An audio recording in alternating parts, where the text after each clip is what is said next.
señores, estamos con nosotros Miguel Cerún. Miguel es el presidente del Colegio de Abogados de la República Dominicana, que ganó hace un año y pico y ya próximamente estarán de nuevo en campaña, pero lo quisimos invitar para hablar de algunos temas que hemos estado conversando aquí con algunos otros abogados, sobre todo con esto del Código Penal y sobre todo también del Código Procesal Penal, con estas medidas de coerción que a veces ponen con tanta facilidad a los delincuentes en la calle, para ver cuál es la posición del colegio. Así que le damos la bienvenida a Miguel. Gracias por aceptar nuestra invitación, Miguel. Sé que está muy ocupado, pero te agradecemos que hayas sacado este tiempo para compartir con nosotros. No, gracias a ti, Henry, gracias a todos los televidentes y nada, estamos para servir, para hablar sobre los temas importantes que tengan que ver con el devenir de la sociedad, pero específicamente respecto al sector justicia, que es nuestra materia. A los abogados no les gusta hablar mucho de la justicia, sobre todo en términos críticos, porque tiene que verse con los jueces entonces en los tribunales, y sabemos que no es fácil, pero hay algunos temas, Miguel, que yo creo que son de mucho interés para la gente y que realmente están llamando a preocupación. Y es el hecho, y por eso quiero saber la posición del colegio con relación a eso, las facilidades y la no observancia de la ley en función cuando se le da una medida de coerción a una persona. ¿Qué resulta? Una persona comete un delito, se le dan 3 meses, sin importar a veces el delito, lo grave que sea, 3 meses, 1 año de prisión de coerción, y resulta que esa persona con facilidad está suelta en la calle haciendo lo mismo. Porque se supone que la medida de coerción es para instrumentar el expediente, para llevarlo a juicio de fondo, y hay una cantidad de prófugos, de gente que se ha escapado de la justicia por eso. Mira, muy importante, es mucho lo que se juzga respecto a la aplicación de lo que es la normativa procesal penal, pero esa normativa ha sido afectada por un mal sempiterno. Estamos hablando de algo, de una falencia que nos está afectando desde la década de los años 60, y es la insuficiencia de recursos del sector justicia en su conjunto. ¿Qué implicaciones tiene? No solamente desde el punto de vista de la administración de justicia, sino desde el punto de vista de la aplicación de las medidas de coerción. Porque en principio, ¿qué es una medida de coerción? Son mecanismos que tienden, en primer lugar, a garantizar la presencia del justiciable, del imputado, del acusado, como lo conocen normalmente, en cada una de las etapas del proceso, para que una vez se dicte sentencia, esa persona pues pueda pagar el daño que ha hecho. El daño que ha hecho. Así es. O recibir el castigo correspondiente. Ese es uno de los objetivos, aunque al margen de eso también está el objetivo de la protección de la sociedad en cuanto a algunos imputados de reconocida peligrosidad. ¿Qué ha acontecido en la práctica? Que como no hay recursos para establecer un sistema policial y de seguridad con la capacidad necesaria para darle seguimiento a esa medida de coerción y a esos imputados que evaden sus obligaciones dictadas en dicha medida, pues en la práctica una medida de coerción consistente en garantía económica se ha traducido en una impunidad. Una libertad prácticamente. Una libertad. Sí. En Estados Unidos, para ponerte un ejemplo, no ocurre ese problema porque sí existe el llamado mecanismo o institución de los marshals. Exacto. Que son un organismo esencialmente ideado, que ojalá que se crea aquí en la República Dominicana, aunque existe el supuesto sistema de prófugos, sí. Pero imagínate tú en las condiciones en las cuales está operando la Policía Nacional. Entonces esos marshals persiguen a aquellos que están prófugos de la justicia. Exactamente. Lo buscan. Donde quiera que se encuentre, los marshals son una institución totalmente independiente, obviamente parte y apéndice del sistema de justicia, porque tiende a garantizar la ejecutoriedad de esas decisiones. Pero en República Dominicana no existe, lo que existe un departamento de prófugos con, digamos, recursos muy precarios. Pero además, ¿cuánta cantidad de prófugos hay aquí produciéndose todos los días más? O sea, ¿cuál es la capacidad de respuesta que puede tener el Ministerio Público para dar solución a esto? Porque inclusive tengo entendido que hasta para ir a los tribunales están sobregirados los fiscales. O sea, tienen demasiados casos a veces que ni siquiera pueden preparar un expediente para ir. Mira, lamentablemente la ley de autonomía de nuestro sistema de justicia establece un 4.1% para el sector justicia, un 2.66% para el Poder Judicial, es decir, para los jueces y los auxiliares, y el resto, que sería un 1.88%, lo que dé la sumatoria, para el Ministerio Público. ¿Qué está aconteciendo? Que solamente se está recibiendo aproximadamente el 2%. Estamos hablando de que nuestro sistema de justicia está recibiendo la mitad de esos recursos. Específicamente, el Ministerio Público es quien está siendo mayoritariamente afectado. Un Ministerio Público gana prácticamente la mitad del salario que gana su par juez. No tienen en la gran mayoría de los casos, protecciones laborales. No tienen seguro de vida. Desempeñan sus funciones en limitaciones totalmente deplorables, sin los equipos correspondientes, sin siquiera seguridad. O sea, un fiscal que está trabajando con grandes expedientes de narcotráfico, tú verificas y ni siquiera tiene la posibilidad de un financiamiento para adquirir un vehículo. Tiene una facilidad de impuesto único para su vehículo, pero la mayoría de los casos se ve forzado a venderla porque simplemente no tiene el dinero para hacerlo. Me refiero específicamente a aquellos ministerios públicos, que son la gran mayoría, que cuentan con única y exclusivamente su salario. Entonces son situaciones que muchas veces uno dice, pero wow, como siempre se trata a la justicia como la cenicienta y siempre es la que recibe los mayores golpes cuando ocurren situaciones muy lamentables respecto a esos casos. Pero el asunto es que el fiscal no puede dar respuesta a la cantidad de casos que se le presentan. Eso es imposible. Es decir, una persona cuando viene a ver es favorecida porque el fiscal tiene 40, 50, 100 casos que atender, un solo fiscal de estos que son los que van a los tribunales, y resulta que hasta más casos tienen y no pueden ni siquiera... tienen más. Tienen 50, 100 cada uno. Más. Ronda entre 800 y 1000 expedientes. Cada uno. Lo que maneja cada fiscal en litigación. Es algo bastante serio. Entonces, ¿cómo puede dar respuesta? Tiene que ir todos los días a un tribunal a subir con un expediente, 5 o 6 expedientes diferentes, un solo fiscal o 2 fiscales. Es imposible impartir buena justicia. Y eso hace que el delincuente pueda escapar con facilidad de la mano de la justicia. Bueno, no el delincuente, el imputado. El imputado. El imputado. Pero mira, en esta etapa yo quisiera hacer notar que el problema no es tanto de la carga de procesos, porque cada caso implica un estudio. O sea, ese no es el problema.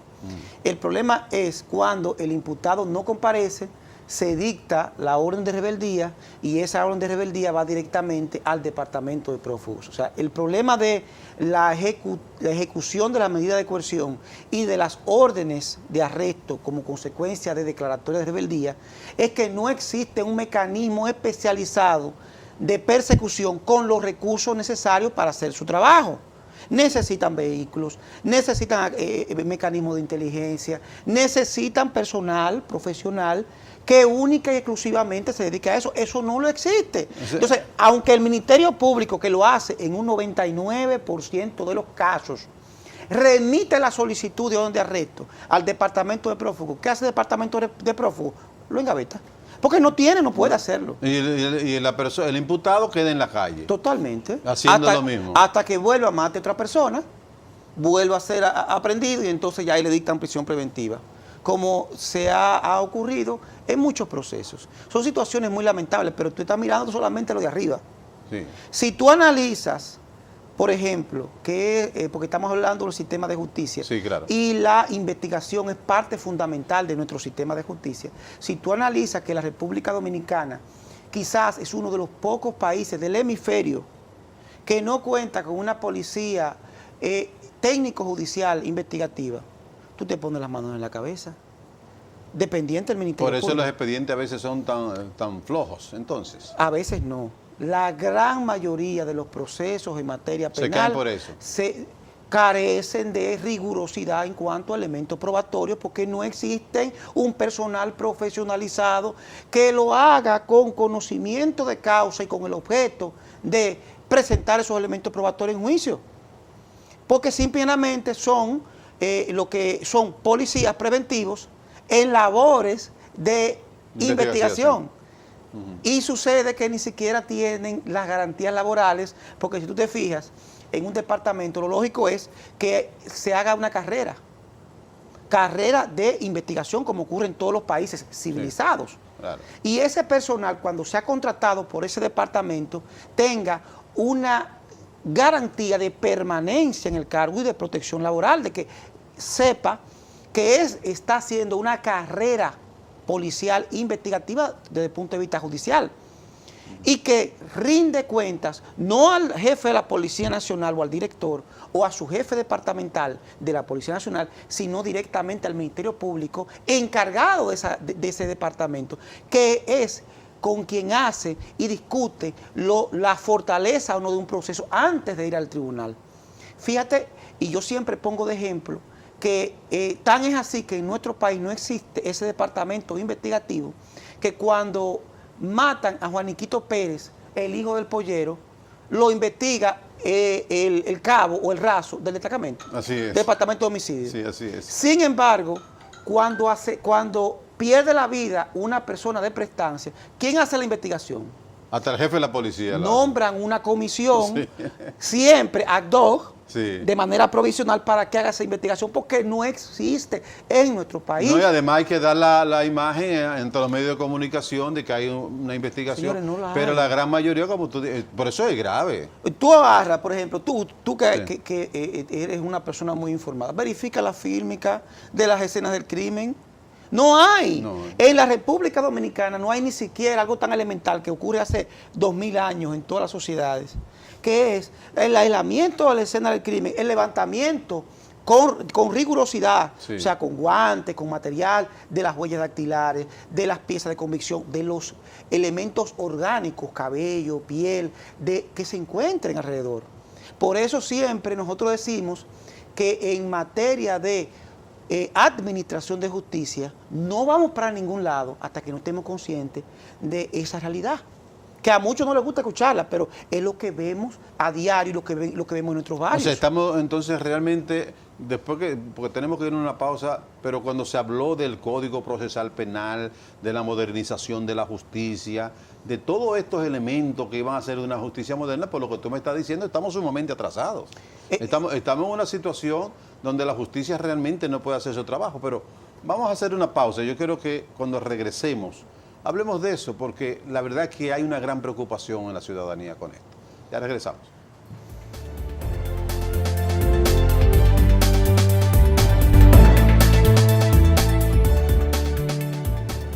Pero hay muchas cosas que yo realmente solo no entiendo con la justicia nuestra, ¿verdad? Porque, o sea, 800 casos para un fiscal, que prácticamente hace imposible que pueda impartir, que pueda ir preparado para hacer un buen papel en el tribunal. Pero además también, todo este código procesal y toda esa modernidad, tenemos que al delincuente el Estado le paga, o al imputado, vamos a decirlo así, como le gusta a los abogados, le pagan un abogado, ¿verdad?, para que lo defienda. Pero el que es la víctima tiene que buscar dinero para pagar a alguien para que lo defienda a él. O sea, explícame eso. Mira, es algo peor. Mira qué sucede. Durante muchos años, por desgracia, el Estado Dominicano ha estado financiando la destrucción del ejercicio penal privado en la República Dominicana. Porque la Constitución, estamos de acuerdo en ese punto, establece que a todo ser humano se le debe garantizar el ejercicio del derecho de defensa. Pero una cosa es garantizarte el ejercicio de un derecho y otra cosa es que desde ese departamento encargado de garantizar la ejecución de ese derecho se esté yendo a requerir clientes en franco perjuicio del abogado penal privado. Y entonces estamos ante una situación tan grave donde no solamente tenemos una falencia en cuanto a los recursos que tiene el Ministerio Público, sino que tenemos una oficina nacional de la defensa pública violando la ley, violando el código de ética, yendo a los tribunales, a los destacamentos, a todos los centros de detención, a ir a buscar. ¿Usted tiene abogado? Si lo tiene, venga, contráteme a mí directamente, el defensor, la Oficina Nacional. O sea, defensor del Estado, que lo pagamos los ciudadanos. Exactamente. Con defendiendo clientes que pueden perfectamente financiar su defensa. En franca violación a lo mismo que dice la ley. O sea, no hay... Ellos no esperan, óyeme, son tan bárbaros. Me refiero a la Oficina Nacional de la Defensa Pública. Ellos no esperan que se les requiera el servicio. O sea, que el imputado... ¿Y cuál es el beneficio de ello con eso? Simplemente es una obsesión con destruir el ejercicio penal privado y con manejar determinadas situaciones que habría que ver, porque es sospechoso. Claro. Y han colocado desde la dirección de la Oficina Nacional de la Defensa Pública, gracias a esa política, han colocado además en grado de explotación total a esos defensores públicos, porque tú me hablábamos ahorita de 800 casos por fiscal. ¿Tú sabes cuántos casos maneja cada defensor público? En promedio, 700 casos. Cada defensor público. Cada defensor público. Pero si tú me dijeras a mí, bueno, son personas de escasos recursos económicos, perfecto.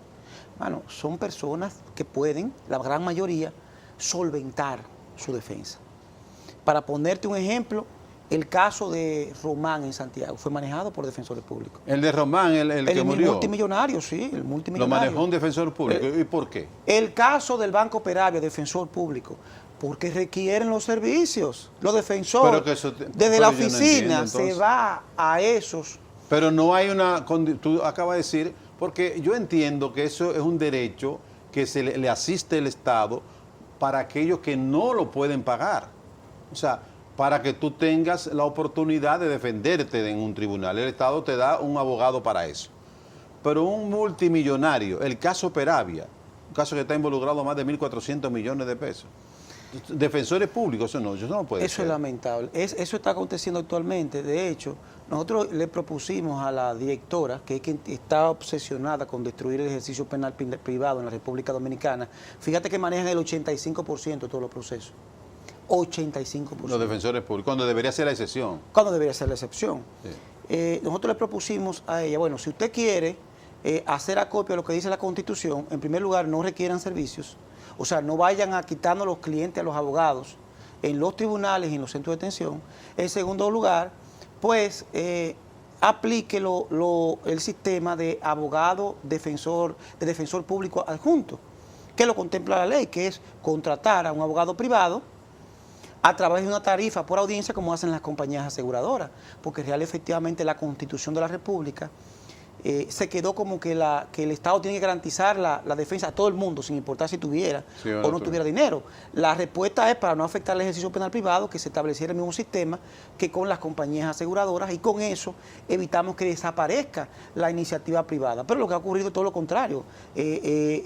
Ha habido una negativa total, al contrario, ha habido una especie de ofuscamiento, porque se entiende contra mi persona, porque se entiende que... Pero ¿cuál es la posición del Colegio de Abogados? Porque también a mí me gustaría que en vez de defender al imputado, defiendan al que fue a la víctima, que a lo mejor no tiene recursos también. La posición del Colegio de Abogados de la República Dominicana como institución que defiende los derechos de los abogados es que la defensa debe ir siempre en favor de los más necesitados. Que la gente que tiene dinero, pues debe contratar su defensa privada. Pero míralo de esta manera, una persona, un delincuente, entra a una casa, mata a alguien por ir a robar y resulta que el Estado, o intenta matarlo, por lo que sea, el Estado le paga un abogado a ese delincuente que entró a la casa a robar o a matar. Pero al dueño de la casa, la víctima, no le da ningún tipo de asesoría ni asistencia. O sea, yo no entiendo esto. Eso son de las cosas en las cuales estamos fallando, y peor aún, se permite, porque muchas veces se permite, actuaciones muy cuestionables que perjudican la buena administración del proceso, como es el hecho de que en los tribunales, por ejemplo, el abogado que la víctima busca y que paga su dinero para que la defienda, tiene menos ventaja que el abogado que contrata la Oficina de Defensa Pública, porque inclusive lo esperan en los roles, tienen un distintivo que los coloca como compañeros de trabajo de jueces y fiscales y tienen acceso directo e ilimitado a los centros de detención. Y son situaciones que más que bien se constituyen en una perturbación maliciosa a la administración de justicia en la República Dominicana.